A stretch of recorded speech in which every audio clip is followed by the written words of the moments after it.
Hey, thank you so much for joining me today. This is Jessie Burgart, and I'm reading Eckhart Tolle's The Power of Now.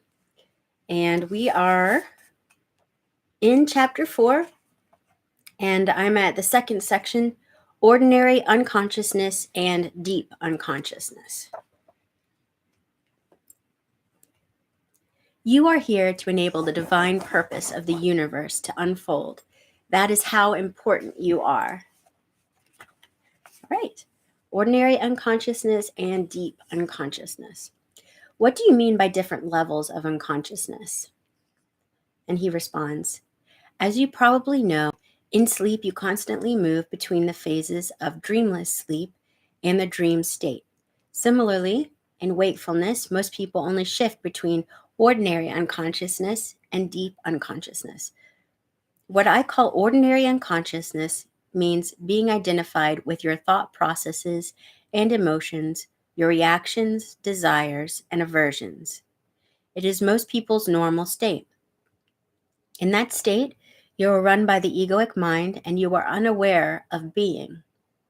It is a state not of acute pain or unhappiness, but of an almost continuous low level of unease, discontent, boredom, or nervousness, a kind of background static.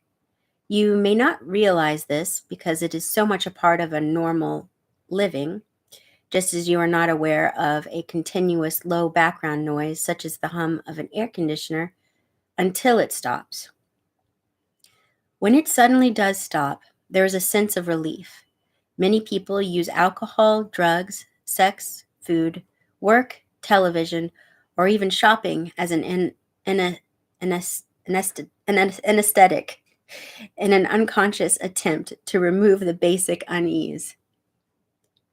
When this happens, an activity that might be very enjoyable, if used in moderation, becomes imbued with a compulsive or addictive quality, and all that is ever achieved through it is extremely short-lived symptom relief.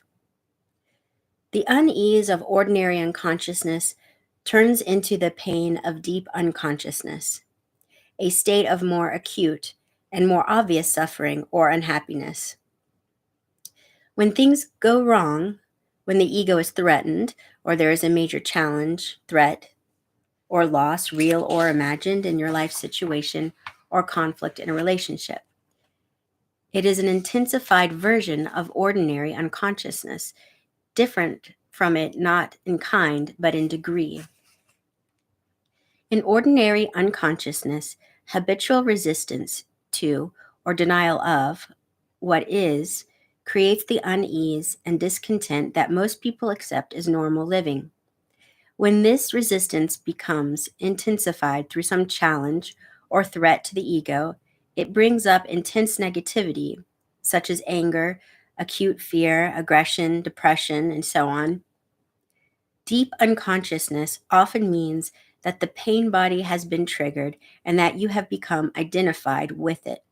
Physical violence would be impossible without deep unconsciousness. It can also occur easily whenever and wherever a crowd of people, or even an entire nation, generates a negative collective energy field. The best indicator of your level of consciousness is how you deal with life's challenges when they come. Through those challenges, an already unconscious person tends to become more deeply unconscious, and a conscious person more intensely conscious. You can use a challenge to awaken you, or you can allow it to pull you into even deeper sleep. The dream of ordinary unconsciousness then turns into a nightmare. If you cannot be present even in normal circumstances, such as when you are sitting alone in a room, walking in the woods, or listening to someone, then you certainly won't be able to stay conscious when something goes wrong, or you are faced with difficult people or situations, with loss or the threat of loss. You will be taken over by a reaction, which ultimately is always some form of fear, and pulled into deep unconsciousness. Those challenges are your tests. Only the way in which you deal with them will show you and others where you are at where you are at as far as your state of consciousness is concerned, not how long you can sit with your eyes closed or what visions you see. So, it is essential to bring more consciousness into your life in ordinary situations when everything is going relatively smoothly. In this way, you grow in presence power. It generates an energy field in you and around you of a high vibrational frequency.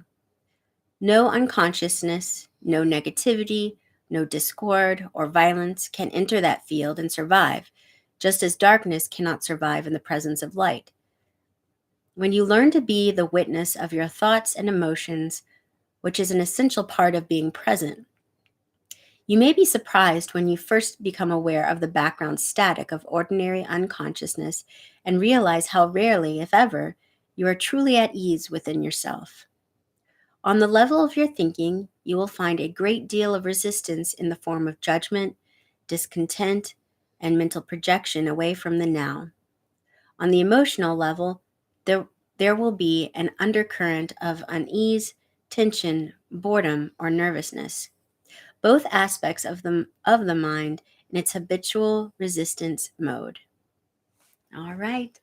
Thank you so much for being here, and I hope you have a marvelous day.